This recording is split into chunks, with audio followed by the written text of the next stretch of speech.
Setting out to understand the diversity of life throughout the ages is a massive undertaking, but fortunately, life has a way of naturally organizing itself. Because of the way evolution works, life sorts itself into populations, which are subsets of larger populations and can give rise to daughter populations. This creates relationships in the shape of a branching tree. If we can identify the nodes on the tree, we can build a roadmap that shows both the development of the traits those populations have as well as their ancestral history. If a particular population develops a trait that is inherited by all of its descendants, that trait, referred to as a synapomorphy, can be used to define and identify that population. Conversely, if a population loses a trait that was possessed by all of its ancestors, then the loss of that trait can also mark the population. Such is the case for the Synspermiata, a collection of relatively primitive spiders set apart from their closest relatives by the shared loss of the cribellum. So join me as we explore life in endless forms most beautiful.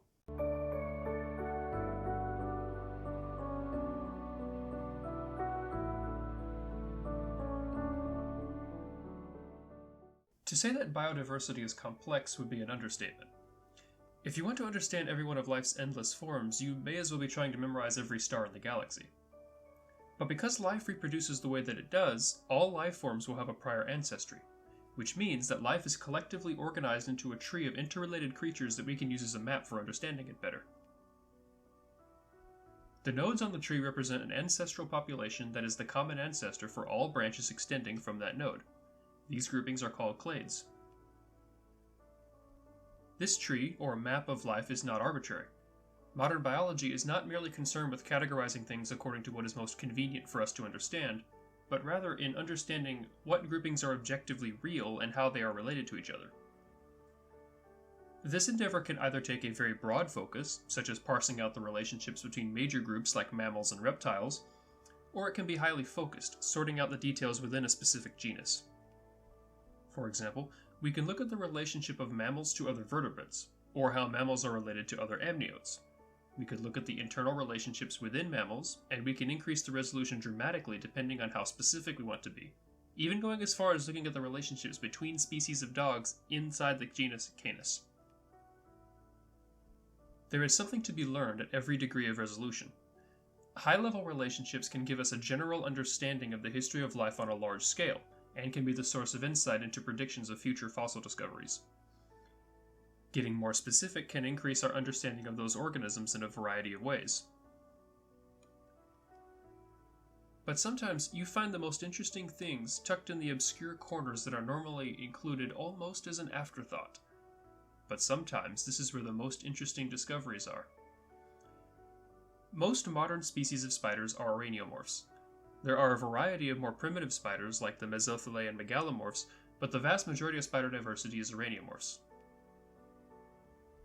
They are distinguished from more primitive spiders by a horizontal orientation of the fangs, instead of a vertical biting motion. They also have significantly more complex reproductive structures and development.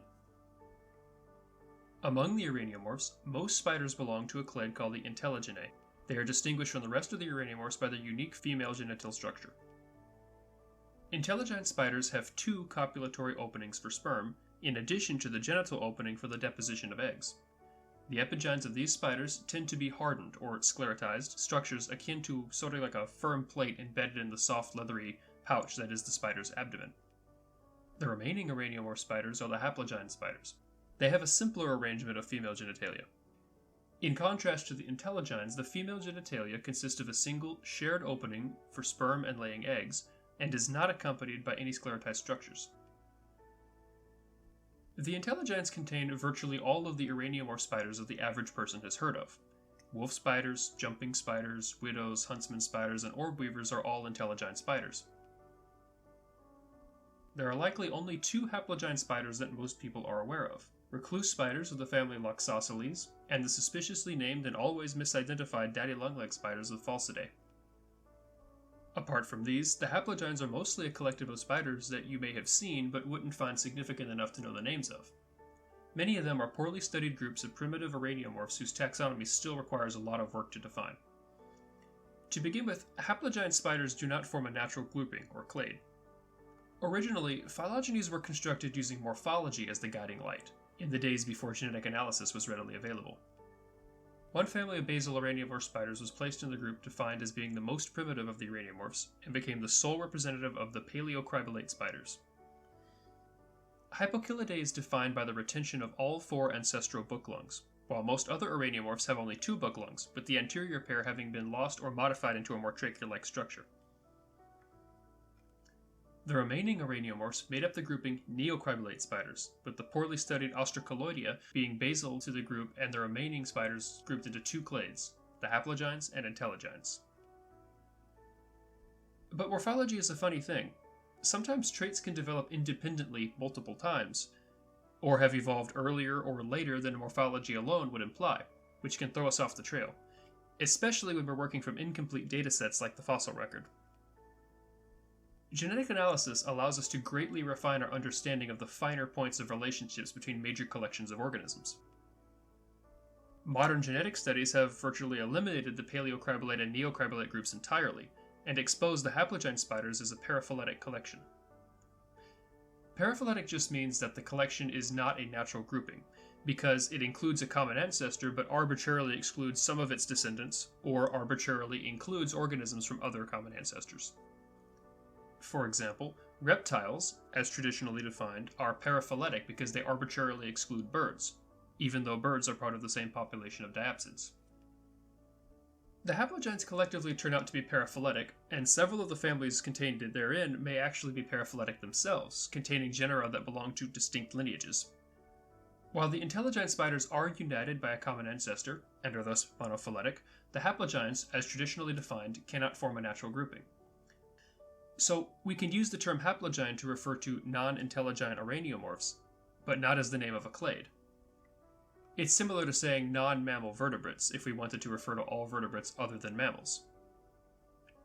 However, the majority of the Haplogyne spiders were originally grouped together because they had morphological traits that set them apart from a few outlying families that have always been distinct, such as the Ostracoloidea and the Hypochilidae. That wasn't for no good reason. Most of the Haplogynes, minus a handful of families, are ecribolate, meaning that they have lost the cribellum during their evolution. The cribellum is a vestige of the median anterior spinnerets. The ancestors of modern spiders had 4 pairs of spinnerets, but all lineages have lost the anterior median pair. Many of these spiders have a cribellum, a sort of perforated plate which produces a special type of extremely fine and tangly silk. It is the remains of the anterior median spinnerets. In some lineages of spiders, only a non-functional vestige called the cololus remains. It is generally thought that the common ancestor of all araneomorphs was cribolate, possessing a cribellum, and the structure has been secondarily lost in many lineages since. Most of the Haplogyne families are ecribolate, which could be a sign that those families which lack the cribellum could have derived from a common ancestor. As it turns out, a 2014 study on the morphology of reproductive systems of male spiders found an additional trait that unites the ecribolate Haplogynes. All but one family of ecribolate Haplogynes produce a unique type of sperm package called a Synsperm. All animals share the same basic process for producing sperm cells. The gametes produce undifferentiated cells called spermatogonia. These produce primary spermatocytes, which produce secondary spermatocytes, which produce spermatids. These are the cells that contain the genetic information that will be given to the offspring. And it is here that the process begins to vary across animal groups. In mammals, the spermatids undergo additional development to become free-swimming flagellated sperm cells. But in spiders, the sperm cells are coiled and encapsulated into packages that will require activation and decapsulation before they can fertilize an egg. This feature allows spider sperm to be stored by the female for long periods of time before the eggs are ready to be fertilized. In some spiders, tarantulas for example, the incubation process for eggs can take up to a year and the sperm remains viable the entire time. Normally, the groupings, or conjugation, of spider sperm cells within the capsules come in 2 major types. Synspermiata is thought to be the ancestral state of all spiders. Sperm cells are coiled individually, but packaged together in a large envelope. Only the Mesothelea and megalomorphs use this method of sperm transfer. In araneomorphs, Cleistospermia are produced, in which single sperm cells are encapsulated individually. In both conjugation types, the sperm cells develop into independent cells, and in Synspermiata, the sperm that are packaged together can be derived from different spermatocytes. But, in the case of the ecribolate Haplogynes, a unique type of sperm conjugation has developed. Sperm cells derived from the same spermatocyte do not fully differentiate into individuals, but remain connected to each other and become packaged together as a unit. These packages of connected sperm cells are called Synspermia. The discovery that all but one of the ecribolate haplogyne families produced this unique structure suggested the possibility of a shared ancestry. The name Synspermiata was tentatively given to the hypothetical clade. Another study in 2016, this time based on genetics rather than morphology, again found the ecribolate haplogynes to form a clade, minus the only family that doesn't produce Synspermia. So, the clade containing most of the ecribolate haplogynes was tentatively accepted. The Synspermiata includes many common types of spiders you've certainly encountered but may not have recognized. As already mentioned, they include the globally distributed Falcidae, common in many quiet spaces, the Sicariidae, which includes both recluse spiders and their desert-dwelling relatives. Also among the Synspermiata are the spitting spiders of Cytodidae, which may hold unexpected insight into the evolution of social behavior in spiders. Dysderidae is a family of fierce-looking but otherwise entirely harmless spiders common in woodlands all over the world. And finally, Synspermiata includes a smattering of other lesser-known groups like the extremely diverse but tiny-bodied Unipidae, the ancient Plecturiidae, which apparently hasn't changed much since the Jurassic, and a handful of others. At this point, the Synspermiata clade is reasonably well supported. However, spiders always seem to have a way of throwing a wrench in the gears of our attempts to understand them. As soon as we have something figured out, there is always suddenly an exception, something that makes us rethink and look more closely. And it is exactly these unexpected discoveries that make unraveling the mysteries of spider evolution so particularly fascinating. So, what about this single family of ecribolate haplogynes that doesn't produce Synspermia? What have they to show us? Well, the answer actually turns out to be quite fascinating.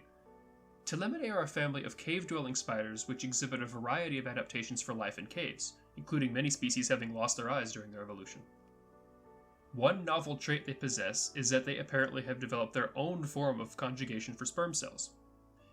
The structure is similar to Cleistospermia, in that individual sperm cells are encapsulated. However, the capsules are then densely stacked and contained by a tube-shaped membrane, sort of like a straw that is open at both ends. The exact reason for this adaptation is unclear, however, it may be a means of storing sperm long-term with a highly efficient use of space. They also have a significantly longer lifespan than most other raniomorphs, able to live up to 12 years in captivity, and produce egg clutches of only 3 or 4 eggs on average, as opposed to most other spiders which tend to lay multitudes of eggs at once. This is another adaptation to life deep in caves, but it also sets the Telemidae apart from other spiders. There are interesting discoveries about spider evolution awaiting for the next researcher who dedicates themselves to unraveling the mysteries of Telemidae. One final note about sperm conjugation is that variations in the development can be either primary or secondary. Primary traits are those that are formed during the development of the sperm cells as part of their natural growth cycle. Secondary traits are those that are the results of processes that can occur post-spermatogenic development. Conjugation can be influenced by secondary processes such as the interactions between cell membranes or other biochemical interactions. This can make tracing their evolutionary path very difficult, as it means that variations in sperm conjugation are prone to evolving independently in multiple lineages multiple times, through secondary mechanisms. This can make things interesting. Recall that Coenospermia are the sperm conjugation mode possessed by the common ancestor of all spiders, but only primitive spiders like Mesothelea and Megalomorphae still use this transfer method. Araneomorphs all possess Cleistospermia and its derivations. Well, all except for one. There is one spider family that continuously defies any straightforward understanding of its exact phylogenetic position. Every time we seem to have things neatly figured out, this is the family that pops up to say, well, not me, actually. And it is this family that is the sole exception for araneomorphs unanimously possessing Cleistospermia. Because of course it is. The Philostatidae are presently grouped alongside the Hypochilidae as the most basal and primitive of all araneomorphs. They have a variety of primitive traits, including a cribellum and the vestiges of the anterior book lungs during development, although they are lost before the animal reaches adulthood. Most members of the Philostatidae possess Cleistospermia, like araneomorphs are supposed to, but at least 2 subfamilies use Coeneospermia. So, is this the result of regaining Coenospermia secondarily in a group that inherited Cleistospermia from the most common ancestor of all araneomorphs? Or does this offer yet another contradictory piece of the puzzle for the spider family that is often regarded as one of the most enigmatic problems in spider phylogeny. Interesting research is yet to be done to unravel the mysteries of the primitive and overlooked basal araneomorphae, from the recently christened Synspermiata to the secretive Telemidae to the expectation-defying Philostatidae. Exciting discoveries loom on the horizon. Watch this space.